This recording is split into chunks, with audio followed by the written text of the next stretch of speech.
Şeytanirracim. Bismillahirrahmanirrahim. Elhamdülillahi Rabbil alemin. Esselatu vesselamu ala Resulina Muhammedin ve ala alihi ve ashabihi ecmain.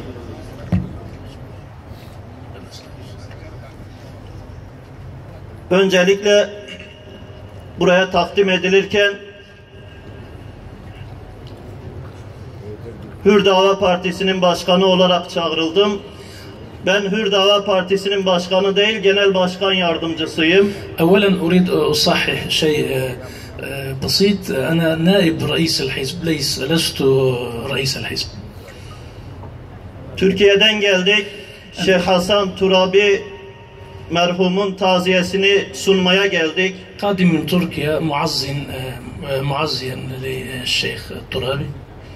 Ve Türkiye'den selamlar getirdik. وجئت بسلام من تركيا. Türkiye'deki Müslüman kardeşlerimizin hüznünü buraya taşıdık. Onların selamlarını getirdik. جئنا بسلام منهم وحزنهم على الشيخ. Ve ikinci olarak içimizde çok değerli misafirler var. Başta Muhammed Gannuşi, Şeyh Muhammed Gannuşi, Şeyh Abdullah ve diğer çok değerli misafirler, ulema var. Hepsini Allah'ın selamıyla selamlıyorum. وأنا أسلم الحضور والسادة والسادات كلها وخاصة الشيخ محمد راشد الغنوشي. Ve Halk Kongresi Partisi'ni mensuplarını ve Şeyh Hasan Turabi'nin ailesini Şeyh İbrahim Senusi'nin şahsında taziyelerimizi kendilerine inetiyorum. مقدما عزائي لكل المنسوبي حزب مؤتمر الشعبي وأسرة الشيخ في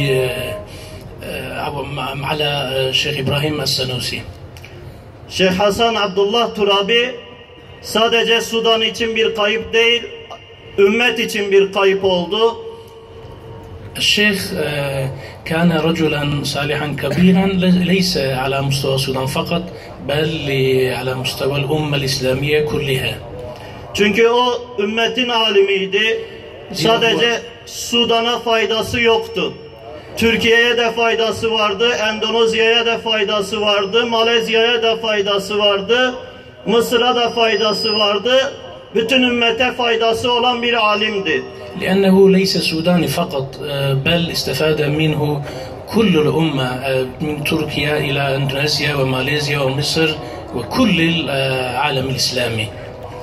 Ve alimin ölümü alemin ölümüdür. وعندنا كلمة يقال موت عالم كموت عالم. Ve alem alimle ayaktadır.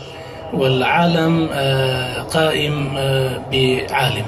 Ve bugün alem bir alimini daha kaybetti. Rabbim alemi alimsiz bırakmasın. ربنا يرحمه ولا يجعلنا بدون العلماء. Ve biz tekrardan taziyelerimizi sunuyoruz ailesine. Ki dediğim gibi onun ailesi sadece çocukları ve eşi değildi. وأكرر تعازي عزائي للأسرة ولكل أهل السودان بل لكل الأمة. Onun ailesi İslam ailesiydi, iman ailesiydi. أسرته أسرة الإسلام وأسرة الإيمان بأسرها. Ve bizler de hepimiz onun ailesinin fertleriyiz. وكلنا نعتبر عيال له. Dolayısıyla hepimizin başı sağ olsun. يعني نقدم عزائي لكلنا. اللهم اغفر له وارحمه وتجاوز عنه. الله أكبر الله أكبر الله أكبر لا إله إلا الله لا إله إلا الله